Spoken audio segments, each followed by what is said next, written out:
చిట్టిబాబు, ఇది ఎన్ని వేల అడుగుల్లో ఉంటుంది? సుమారు 5-6 వేల అడుగులు లోతుంటుంది. ఇక్కడి నుంచి తోస్తే బాడీ ఎవరికి దొరకదు కదా? సమస్య లేదు.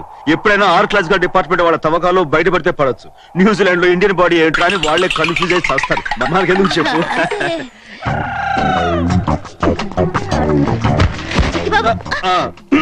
బాడీ అప్పుడే తీసుకొచ్చేసావా? తెచ్చానే. రా కొంచెం సాయం పట్టు.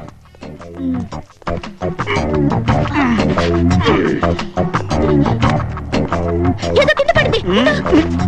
చచ్చాడు. ఇదేదో పర్సులో ఉంది. ఇందులో ఐడెంటిఫికేషన్ కార్డు కూడా ఉంది. ఓ మై గాడ్, ఇది గనక పోలీసు దొరుకుంటారా నీ పని ఫినిష్ అయిపోయేది. చాలా మంచి పని చేసావు. వెళ్ళు సాయం పట్టు.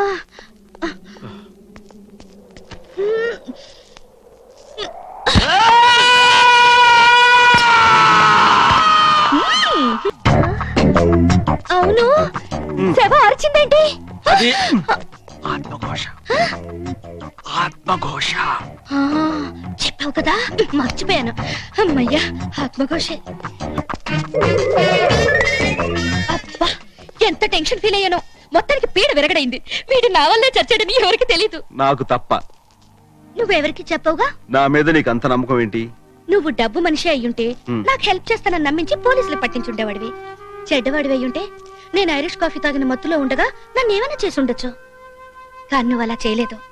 I know your gentlemen. అదే చేసిన హెల్ప్ చాలా థ్యాంక్స్. బాయ్.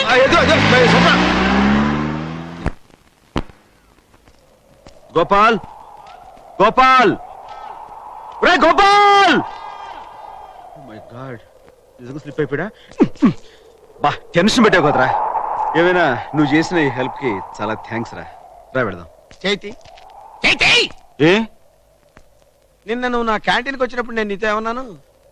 నూజివీడ్ నుంచి న్యూజిలాండ్ వచ్చి క్యాంటీన్ పెట్టుకుంది భారతీయులకి సహాయం చేద్దామని అన్నాను కదా. అన్నావు. డీటెయిల్డ్ గా కరెక్ట్ గా అన్నావు. క్లియర్ గా విన్నావు కదా.